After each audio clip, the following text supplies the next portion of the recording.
Damn it, be careful, whelp! Yannick bellowed through a sandy, sore throat. The hot green blade of the Tusken Jedi's lightsaber was mere inches from his face, held back by the glowing adamantium knife that the Marine held, smoking in his rapidly heating grip. The Jedi was strong, stronger than he had any right to be, and Yannick rightly ascribed it to his martial warpcraft. Nose flaring in rage at the indignity of even being stalled by something as pathetic as a heretical psyker who was well within his reach, Yannick pushed, muscles bunching and contained within his armor, the armor flexing along with him. Opposite the Space Wolf, Boba Fett stood, taking shelter behind a few metal crates, dodging and evading his own shots. He tried to fire on the Jedi while he was locked in combat with Yannick, trusting that Yannick's armor would make up for any misses, and it did. But rare was the blast he issued out that the Jedi Knight did not return with a swipe of his offhand saber. With Yannick pushing, it seemed the tide would shift, but the Jedi suddenly released his rigid stance, and Yannick, pressing down with most of his considerable strength, pushed past, stumbling by as the saber he struggled against suddenly lost its resistance, the Jedi sidestepping him and allowing the Marine to fall past. Yannick managed to keep his feet under him, jerking his body away to the right, his face barely avoiding the emerald blade of the passing Jedi, and the bright red blaster bolt which seared into his armored collar, a shot issued by an unwary Fett. The Space Marine turned, bringing his combat knife up defensively, his blade glowing nearly as brightly as the ones wielded by his foe. A molten slash dripped ceramite and sparked menacingly from across his chest, his keen senses telling him he had been bitten by the heretical blade, but not too deeply. It still hurt like a horrendous, fiery branding, and in response to the scorching touch, Yannick began to instinctively sweat, though from where Boba Fett was standing, the formidable Imperial warrior seemed nervous, even as he grinned fiercely. And the Mandalorian clone was correct. The Space Wolf was nervous. Yannick was a child in terms of a Space Marine, in spite of his relative accolades. This Jedi was older, had been fighting for longer, and had the power of the warp at his disposal to help even the odds. Perhaps, had he a power axe, or were he permitted to use his bolter against him directly, the battle would sway. But as things were, Yannick was keenly aware of the fact that he and Fett were running out of options. But failure was never one of those options. Go! Yannick growled to the bounty hunter. What? Fett snapped in reply. Go shut down the train, whelp! The mission must be completed! Get this thing to slow down and cease movement! Yannick snapped right back. The Jedi began to step forward again, evidently not a fan of what he was overhearing. Fett looked at him, and then at the Space Marine before nodding and turning around. Before he left, however, he said, "He's going to kill you if you fight him alone." Yannick's sharp-toothed smile grew wider in direct response, his eyes never leaving the encroaching Jedi. I might.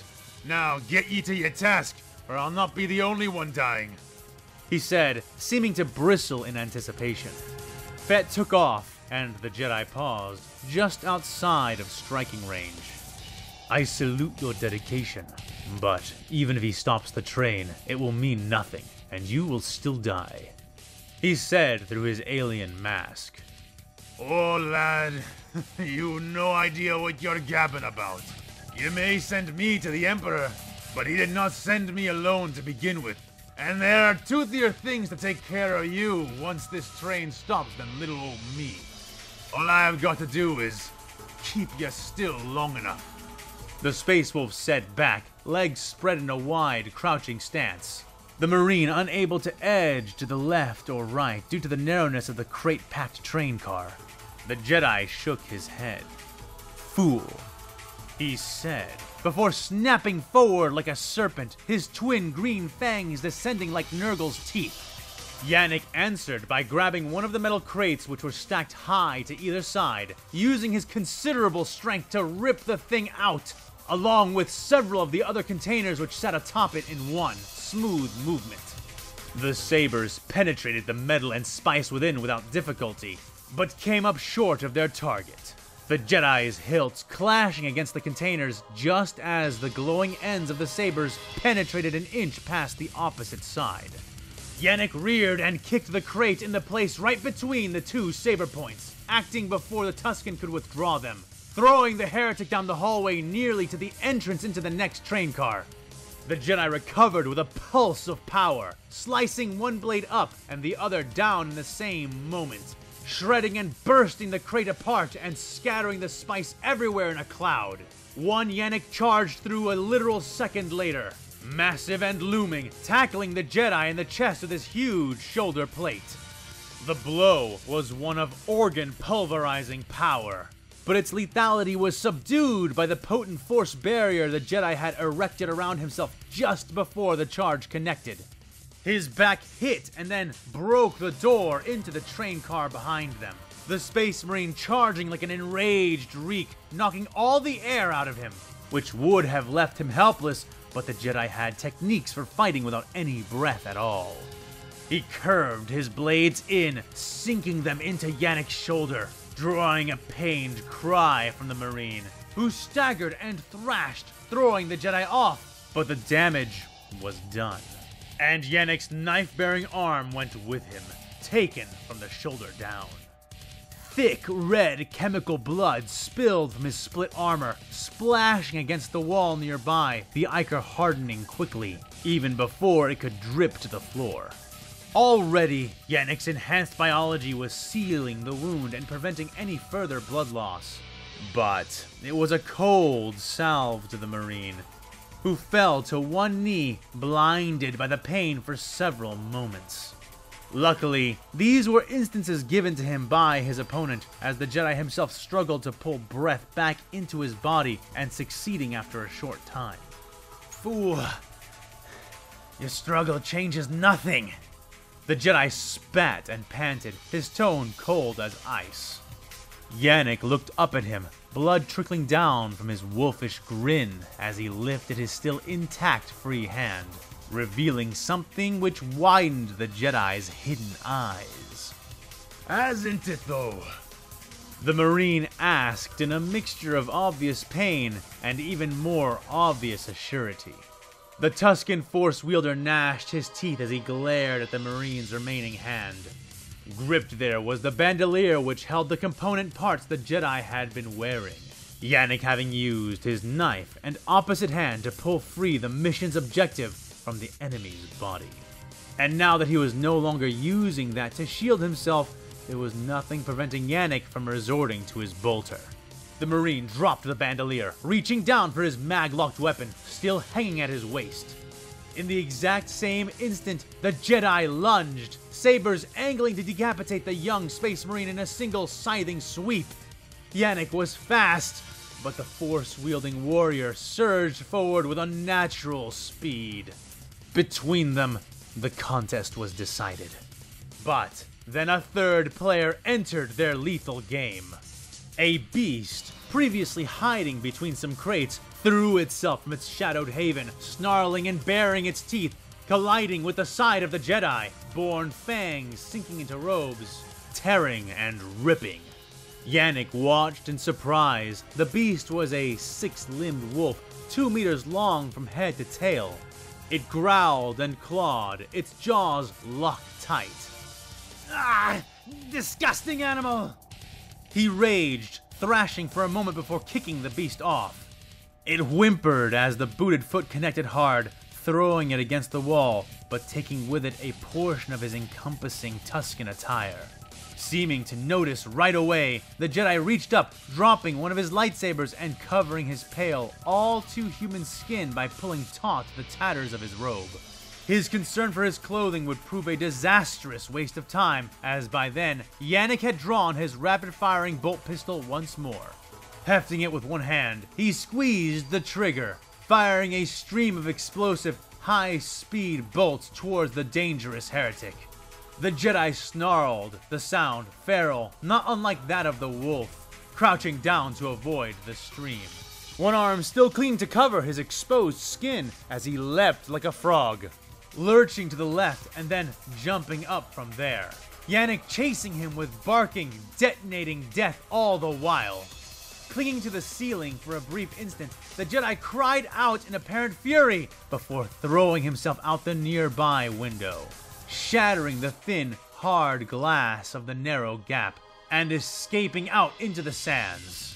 Yannick gave chase, running to the same window and jamming his thick-barreled gun into the opening, shoving and crushing the glass aside as he kept firing. But alas, the Jedi had vanished into the desert, the still desert. Sweating thick streams of stinging anti-flammable liquid, he smiled and groaned, backing away from the window and nearly succumbing to the desire to sit, feeling a little lightheaded and more than a little agonized from the loss of his arm.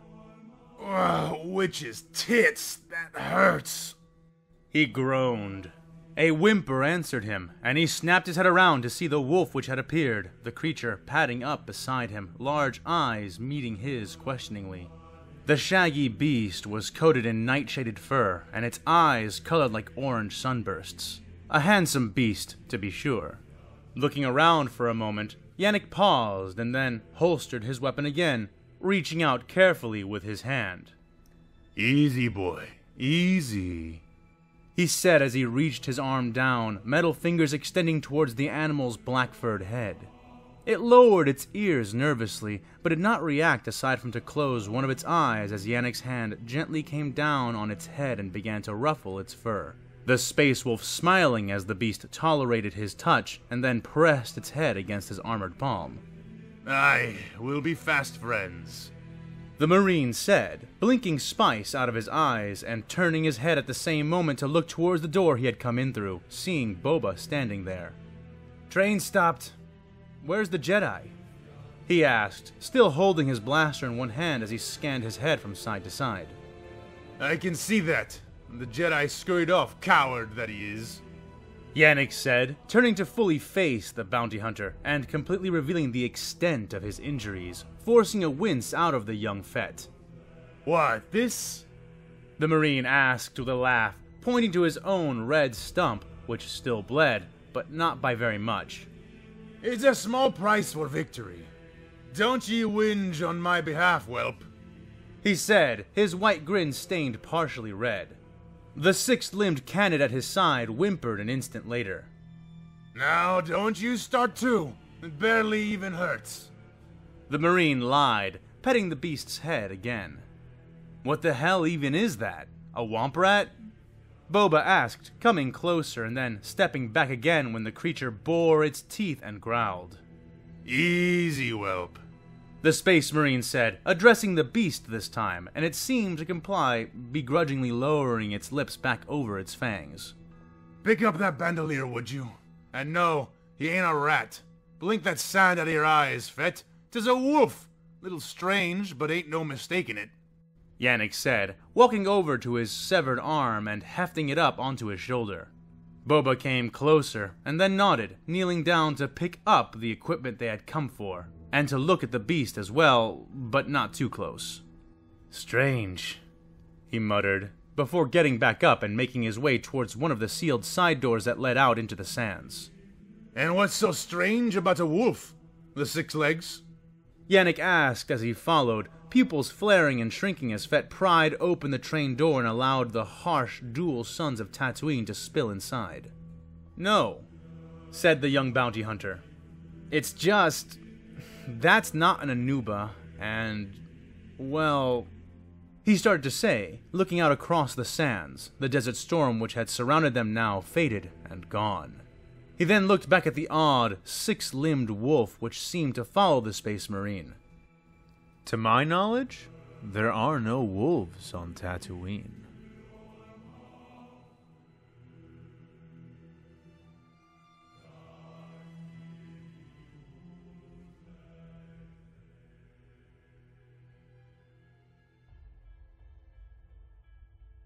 "Are you giving me orders, Orion Phaedrus?" said the deep rumble of Davik Thune's voice. "Not yet. Would you prefer that?"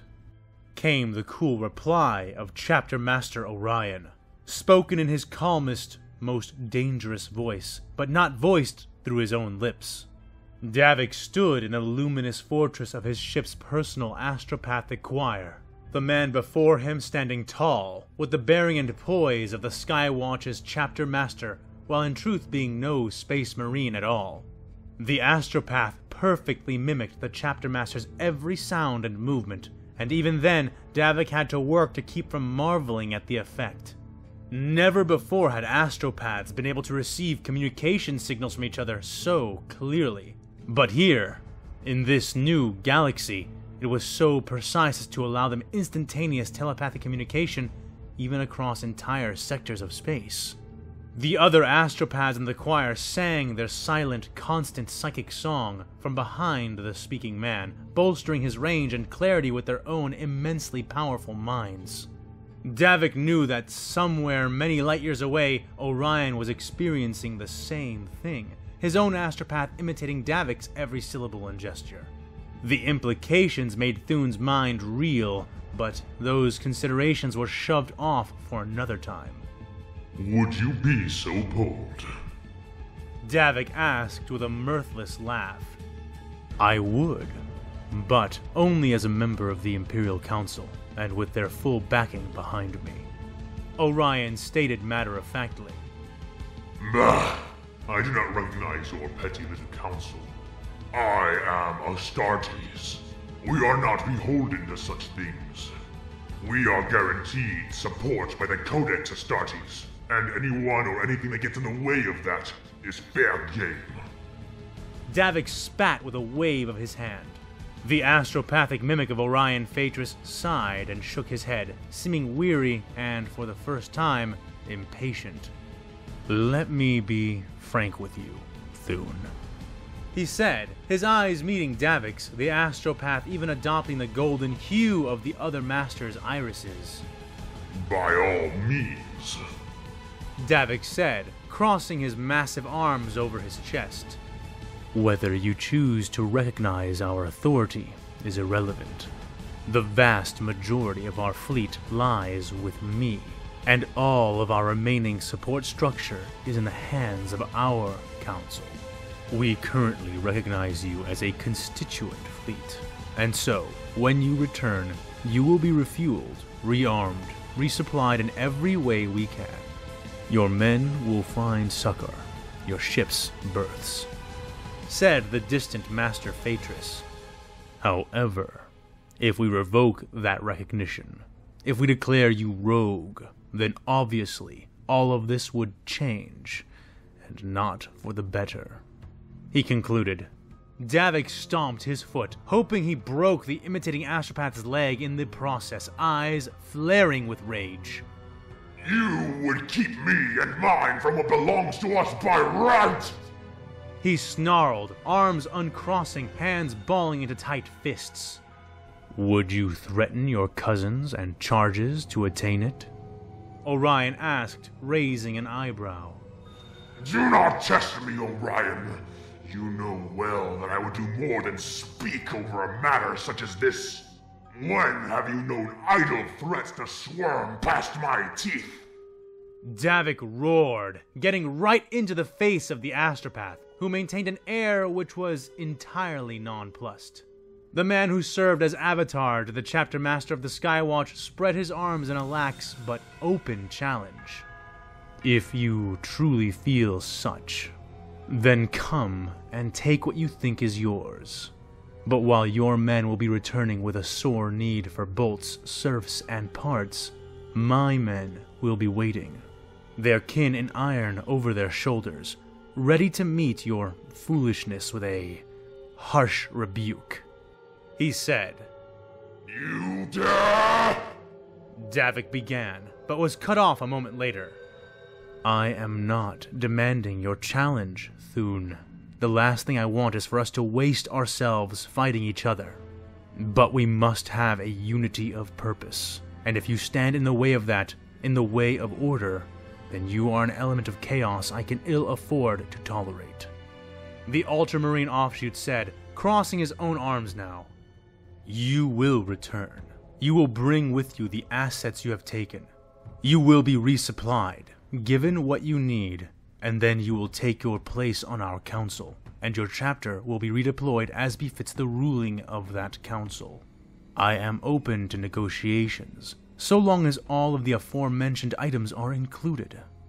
He stated, brooking no argument, barely leaving room in his tone for the negotiation he purportedly was not against. It can barely be called a negotiation if all your terms must be fulfilled. Thune growled. Orion shrugged from light years away. Call it whatever you like, Thune. You can see the board and where the pieces lie. The next move is yours. Davik paused to think, transhuman mind calculating around the terms before he grunted and addressed Orion once more. Do you intend any punitive actions against my chapter, or those who followed me, or myself? He asked. So long as you agree to my stipulations, none whatsoever. It is in all of our best interests that we appear to be unified at all times. And that would hardly be the case if I punished you and your men upon your return. Take your equal place alongside us, and we will never speak of redressing these actions. You and your men can consider them buried, even condoned. But, Orion was saying, But only if we agree to your terms. Yes, fine. Never let it be said that you are not a shrewd bandyer of words, Phaedrus. A poor preoccupation for an Astartes, but one which has won you this battle. I and my forces will return. We will bring with us everything we can, and turn it over to the disposal of your council. I will join it, and I will deploy my forces in accordance with it. In return, I ask only that you constrain any attempts to punish us, either from yourself or anyone on this new Imperial Council of yours. We shall be treated as equals in all things. Will this satisfy you? Davik conceded, scowling all the while. Orion's avatar nodded in approval. It does. We have an agreement, the distant master said. Very well then. I'll take my leave of you, Skywatch. I have much to do before I return, and little enough to do it with. Davik rumbled, snapping his fingers before Orion could respond, signaling the choir to cease. The man who had been Orion relaxed and slumped. Though Master Phaedrus had seemed at ease the entire time, matching his posture was exhausting, and the astropath took a moment to flex his arms and legs a bit before suddenly going rigid. What is it? The chapter master of the Crimson Razors asked, having been about to turn away. An attempted contact, sir. The astropath reported dutifully, his natural voice sounding old and withered. Attempted? Davik asked. The man nodded. Yes, it's coming from a distant place and from just one mind.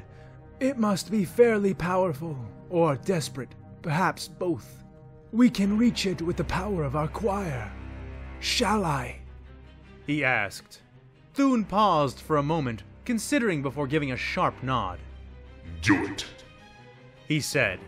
The choir began to sing again, and the man closed his eyes, reaching out with his mind to find the other line of thoughts, straining and stretching until their metaphysical fingertips brushed against one another and formed a link between them. The connection was not so strong as before, but when the astropath spoke, he spoke with the voice of another man. Chapter Master. Chapter Master Davik Thune.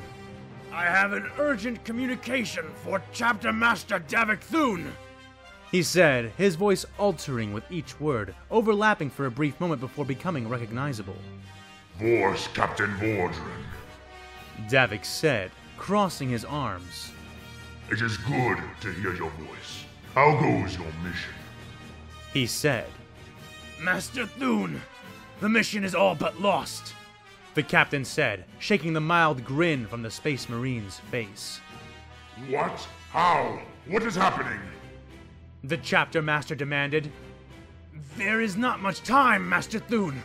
Our fleet has been grounded. Our forces are completely destroyed. There is a new foe here. A man of iron, a bane to our attacking fleet. He is implacable. We cannot survive for much longer. This bane is hunting us. We are attempting to detonate our exterminatus payload on the surface of the planet. Hopefully, that will be enough. The astropath had been saying before he suddenly trailed off. Ordren! Captain, report! Davik demanded. He is gone, my lord. The mind has been lost. The astropath said after a moment. Then find him again! The massive armored man roared in the Psyker's face. The astropath raised his hands, paling. No, Master, you do not understand. We cannot get him back. He is dead, Lord. The mind reaching out to us died as it was transmitting. Thune was silent then, but only for a time. Contact my first captain. I am changing our rendezvous location. We have a mess to clean up before we rejoin our cousins. Crimson blood has been spilled, and we shall return that wound 1,000 times again. This bane will be broken, and we shall return in victory or not at all.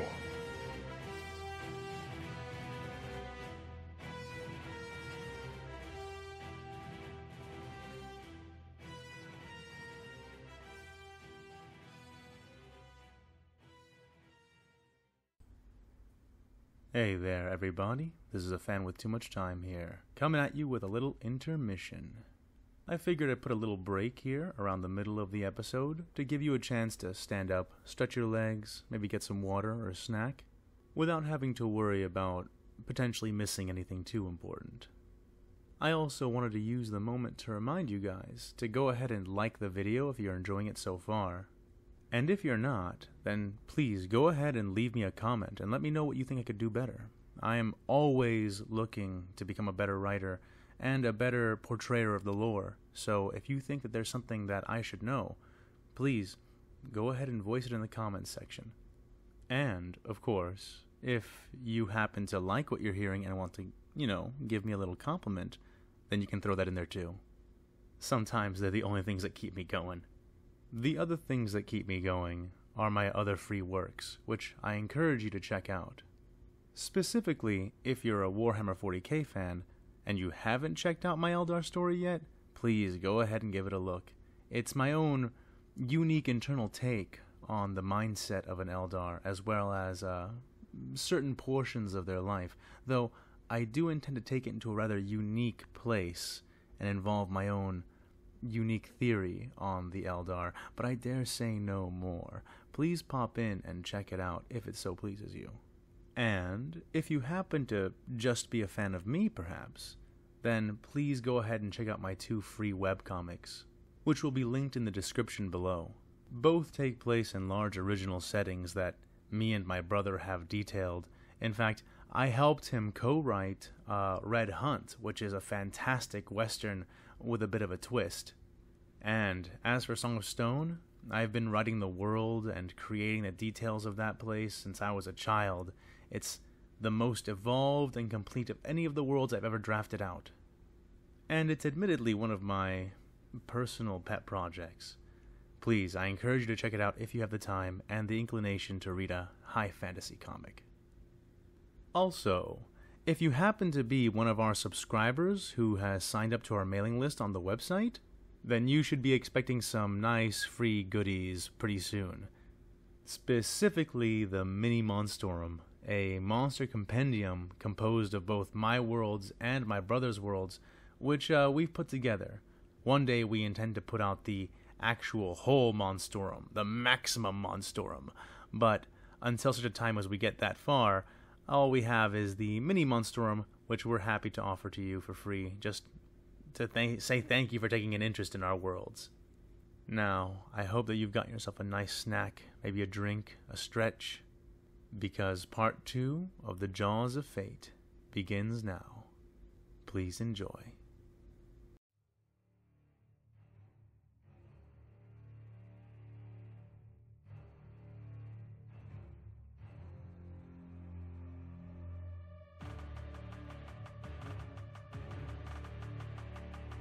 Vordran stumbled back, barely keeping his feet under him as he wiped away the hot, chunky spatter off from his face. Blinking skull fragments and blood out of his eyes, the Force Captain felt his two hearts begin to race as he looked into the hole which had taken the place of the librarian's face. "Sniper, get down!" The other Marine yelled, tackling the captain to the ground just as another loud, cracking shot cut the air above their heads. "That's a bolter. I know the model. It sounds like a Godwin Stalker," said Ternak, the Marine who had taken Vordran to the floor. "Damn it! The abominable thing must have found the armory," Ternak added. "That's 2 brothers now that I've lost to that creature. God, Emperor, preserve my wrath! I will have vengeance for this!" Vordran roared, slamming his fist into the ground. He and Ternak shuffled forward to better cover, grinding on iron hands and knees across the asymmetrical, chaotic landscape which comprised their ruined ship. They had found the librarian after hours of searching, the psyker being delirious and severely wounded, but alive. Yet finding him had not been without cost. And prior to discovering the powerful psyker, Brother Gorgonon was taken by something large and pale. It had moved at a disturbing speed from the shadows, dragging the Marine into the bowels of the ship, bellowing and struggling. The 2 others had done their best to give chase, but by the time they had caught up to him, it was too late to intervene. Whatever had taken Brother Gorgonon had ripped and twisted the Space Marine's head free of his body completely, leaving what was left in a pool of its own blood, the white demon vanishing back into the shadows. It was because they knew they were being hunted that Vordran made the decision to find a defensible location and make their attempt at contact with their chapter as soon as possible. Their attempt had been working, too, until the damned pale Bane had found a new tool to attack them with. Now, their objective was dead, and the Force Captain could only hope that the words he had managed to send to Davik Thune would be enough. It was, at least, better than nothing. Vordran almost jumped then as his vox chimed in his ear. "Captain, we found it!" came the voice of Sergeant Kandrin, spoken through their voxnet. "Transmitting coordinates to you now," he said a moment later. "Good job, Marine. Can you detonate it yourself, now?" the Force Commander asked. "Negative. It needs a biometric imprint belonging to someone of higher rank," the Sergeant reported. "All right. Call your lookout back and hold your position. We are en route. Be ready for hostile contact, Sergeant. We are being pursued. Force Captain out," Vordran replied, looking then to Ternak and nodding sharply. As soon as the coordinates were received, the 2 took off, massive bodies running as fast as they could manage, jumping, swinging, and scaling their way down the angled slope of their ship's crashed body. Vordran grit his teeth, feeling some of them begin to bleed, matching the aches and pains all over his bruised form. They moved quickly and fluidly, but the 2 Space Marines could not help but be slowed and nearly stalled by the pain of their myriad injuries. Still, they knew they were being hunted, knew that the Bane was sure to be following, though it apparently opted to keep its distance from the Marines as it did. The 2 Astartes performed the most elaborate maneuvers they could manage as they ran, hoping to coax the pursuing monster to reveal some aspect of itself. But by the time they swung down to the bottom of the ship, they were certain that it was still in pursuit of them, and yet had revealed nothing. Grunting as they came down upon the metal floor with twin hard crashes, but never losing their feet, the Marines arrived at one of the lower hangar entrances. The huge, oval opening was both upside down and slanted before the warriors, but its doors were still intact. They charged through without a second thought and grabbed either side of the interlocking mechanism. Unpowered, the door's components resisted movement and forced the Marines to groan and roar as they threw their weight and wounded bodies against the resistance. Finally, though slowly at first, yet with mounting speed, they hauled the doors shut, slamming the interlocking mechanism closed. "That should hold him," said Terradin. "But not for long. There are other ways into the hangar. Let's move," the Force Captain stated, the other Marine nodding. Both took off at a run, stomping and crunching across the bent and broken ground, heading towards the coordinates. When they arrived, they beheld an unexpected but not unwelcome sight. The cyclonic torpedo was resting against the ground in the bay, a long silver trail behind it making it obvious it had been hurled into this location from somewhere else, likely once the ship had collapsed out of the air. The world-ending payload was absolutely massive, dwarfing the two Marines and the tossed and bent ships which remained in the hangar area. It had been clearly jury-rigged to explode, with a makeshift interface and detonator crudely installed into its side. 40 paces to the right of it, the hangar wall had collapsed, revealing the exterior landscape, and not far from that hole, a Thunderhawk sat, dented but prepared to fly from the looks of things. "The Sergeant has been busy," Vordran said. "I don't know where Kandrin thinks he can take us with a Thunderhawk that won't go up with the rest of the planet. Perhaps we could take it into space and drift until other forces come to recover us," Terradin asked. "Perhaps. It's a better chance that we'll get sitting here when this thing goes off. Speaking of which, where is the Sergeant? Where are his men?" Vordran asked, looking about but seeing not hide nor hair of the other Space Marines. "Maybe in the ship, or in cover," Terradin suggested as the two came to stand between the Thunderhawk and the torpedo.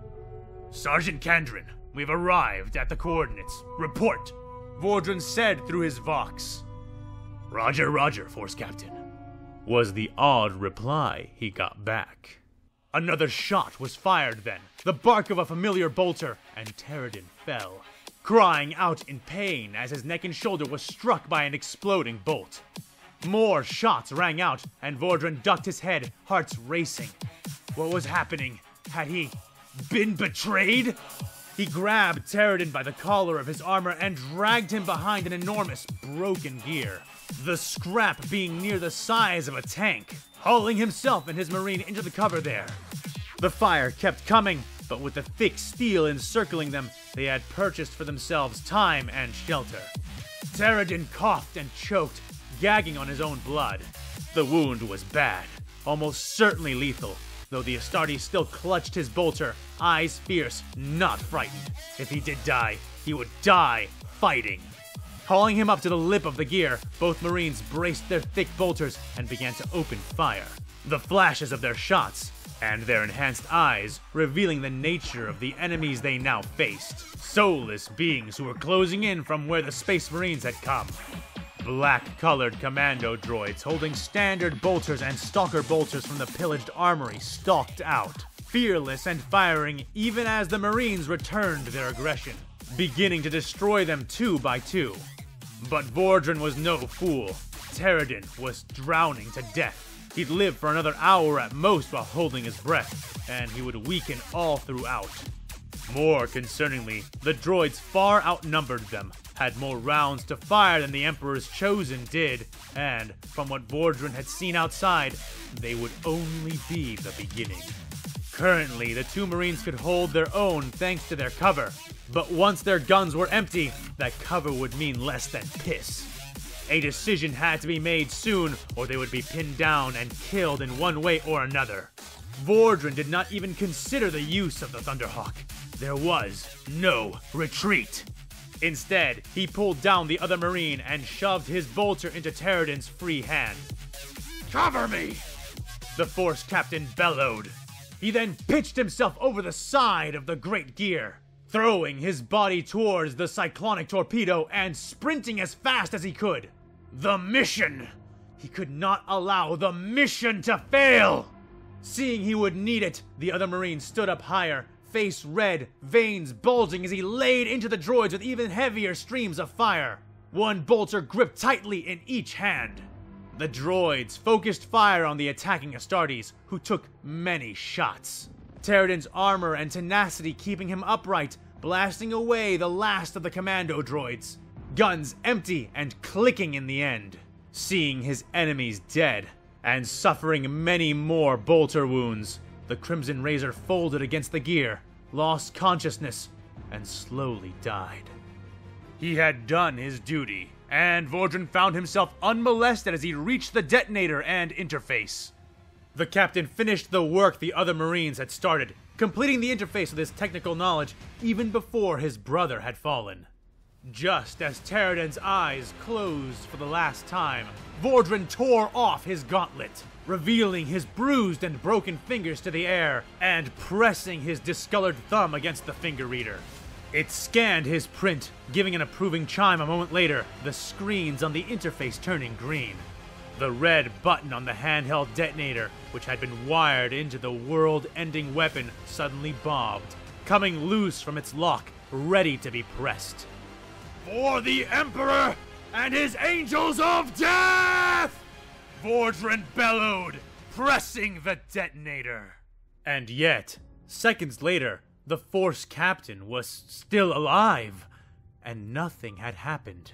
He looked down at the interface, reading the words there. Armed and ready. He pressed it again, and again, but the huge shell of a weapon continued to slumber, unmoving. But then he heard a sound, something which sent chills rippling over his skin. Mechanical footfalls, slow and heavy. Weaponless, Force Captain Vordran turned around towards the noise and saw the Bane emerging from the ship ramp leading into the prepared Thunderhawk.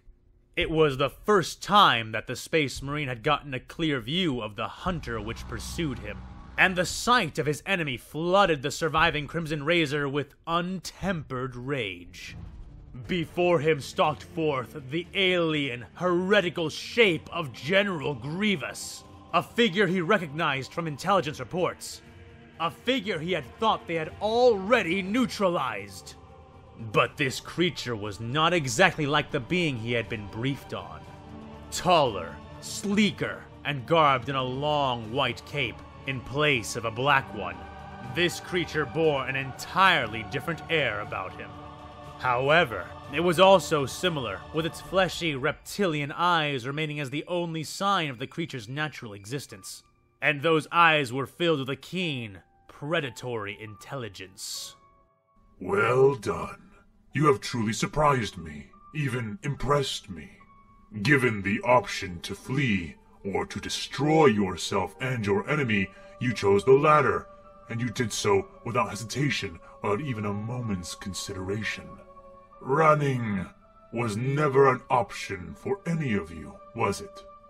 The Xenos thing said, speaking in the basic language of this galaxy. Vordran did not speak, locking his gauntlet back into place and clenching his fist. A dull but rapidly growing sound began to fill the air, the sound of metal on metal, of hundreds or even thousands of footfalls. Nothing to say? The general asked. "Where are my men, you abomination? What have you done here?" Vordran demanded. Look for yourself. Open that panel, the one that the detonator is wired into, said the pale general. The Force captain looked at the panel with narrowed eyes, and then back at Grievous, the sound around them growing louder. Go on. You want your question answered, don't you? The alien pressed. Vordran snapped his hand out, grasping a handle on the panel, and then, without looking away from Grievous until the last moment, he yanked it off and away with one pull. The panel came out much easier than it should have, and the reason why was plain to see the moment he did. Out from the shell of the cyclonic torpedo tumbled the chopped, dismembered bodies of Sergeant Kandarin and his Marines, both the wounded and those who had been able-bodied and able to fight. All dead now. But they were not the only things that came out, and as soon as the broken bodies of the Astartes had finished falling out from where they had been stuffed, a swarm of chittering, clinking buzz droids poured out as well, most carrying components, parts, and other various innards of the now dead world-ending weapon. They scattered about in between his legs, Vordran almost jumping back, quickly beginning to stomp and crush the escaping machines, before turning his eyes on the general once again, who was watching everything he did with rapt attention. "This is not possible! You could not have beaten us down here! Vordran roared in denial of what he saw remained of his brothers. You may be correct. I took only one of you before coming directly here, and creating this situation, said the general. That is not possible! I received Vox communications! The Space Marine railed, but in response, another being, a commando droid, descended the ramp from the Thunderbird behind the alien. In its hands, it held something, an Astartes helmet.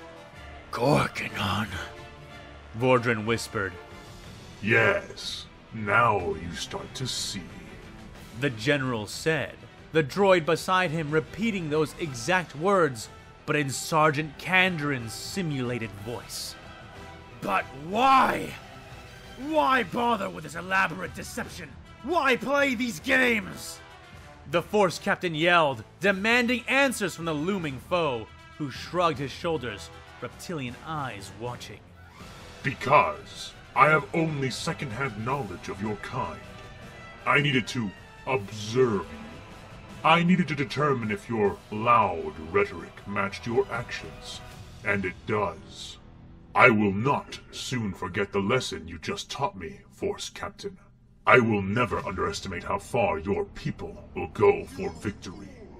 He explained, indicating towards the Thunderhawk his droids had dragged to the breach in the hull, and then to the emptied-out remains of the cyclonic torpedo. Mutually assured destruction. It has no leverage on your actions. Given the choice of potential victory through certain death, or potential survival through retreat, you choose the former, and you do it immediately. Vordran felt his heart hammering, his rage filling him from head to toe. They had been toyed with, observed, experimented on like rats in a maze. This thing, this bane, was unreasonably dangerous. It had to be destroyed. The alien tilted its head then, as it continued to dissect Vordran visually. And even now, the mechanical alien began to say, you fully intend to fight me, even as the last of your kind, even disarmed. The general added, tilting his head. Vordran bent and reached down to one of the remains of the sparking buzz droids he had stomped flat, ripping off two saw-like limbs and turning to face the Xenos again, one in each hand. The angels of the Emperor are never unarmed! Vordran bellowed. Faith is my shield! My fury is my sword! The Force Captain roared, charging forward towards the enemy commander. The hunched, pale form of the formerly Confederate Supreme Commander straightened, rising to his full height and casting back the flaps of his cloak, revealing a towering mechanical body, bristling with lethality, both arms holding inactive lightsabers. He activated none of them as the Space Marine ran in, one weapon raised high, the other low. He swung the clumsy weapons in simultaneous arcs, which the Kalish warlord evaded by smoothly rolling backward, catching Vordran by the chest plate with one of the general's talon feet, using the backward motion of his roll to fling the Space Marine like a ragdoll. Vordran had failed to avoid the grapple, too frenzied to see clearly as he charged in for the kill, and was intercepted by the general's superior range. The Force Captain was thrown behind the general, tumbling through the air before crashing and skidding across the hangar floor. He growled, spitting blood as he staggered to his feet, facing away from the machine abomination that was his opponent.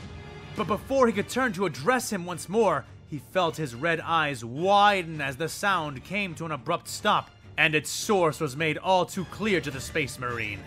Standing in rows of ordered ranks, having stomped into the hangar through the various breaches in the hull, was a legion of tall, blue super battle droids, their arm-mounted blasters all aimed in his direction.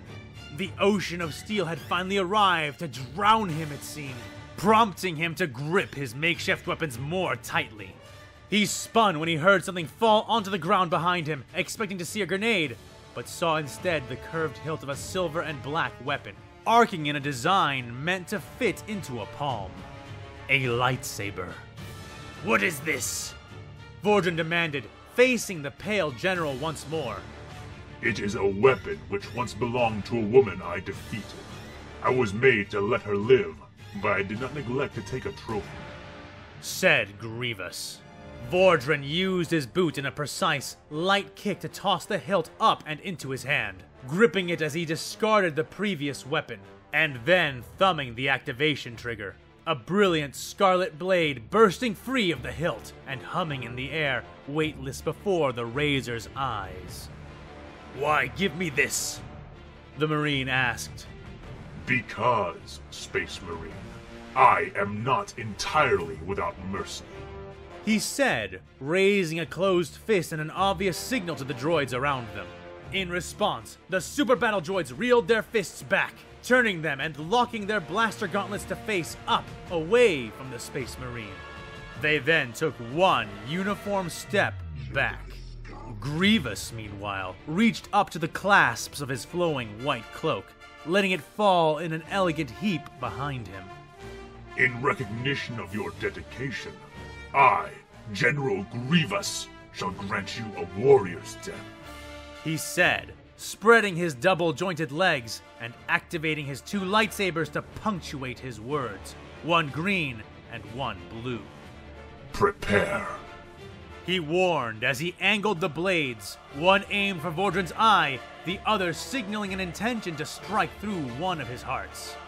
The Force Captain did much the same, spreading his own legs into a wider stance and placing the blade of crimson light between himself and the General.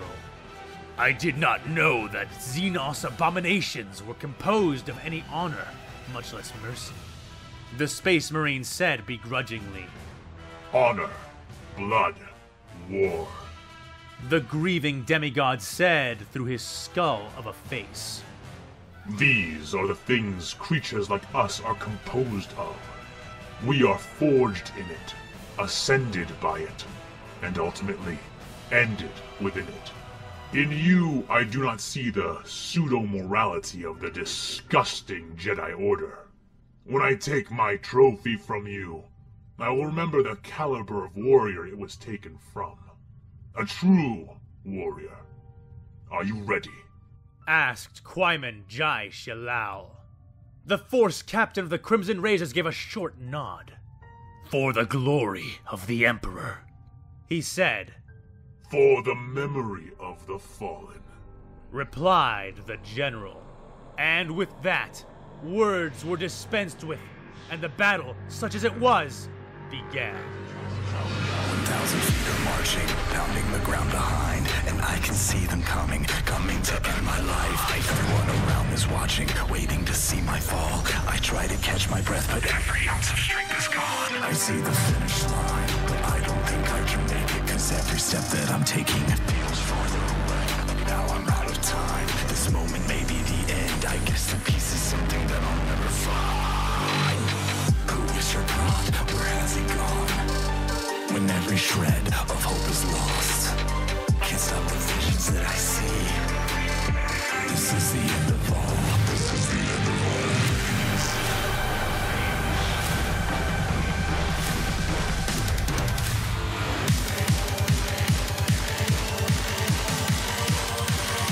This is the end of all things.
curse of his sin. There is no heir to the throne, his kingdom left him alone. Where is there left to run? This is the end of the road. Stare in wonder at the world where I'm creator. The author of the story chose to write the final chapter. I don't ask for much. You said it would get better. I gave up my fucking life only to go out with a whimper. Who is your God? Where has he gone? When every shred of hope is lost, can't stop the visions that I see. This is the end of all. Who is your God? Where has he gone? When every shred of hope is lost, can't stop the visions that I see. This is the end of all. The end of all.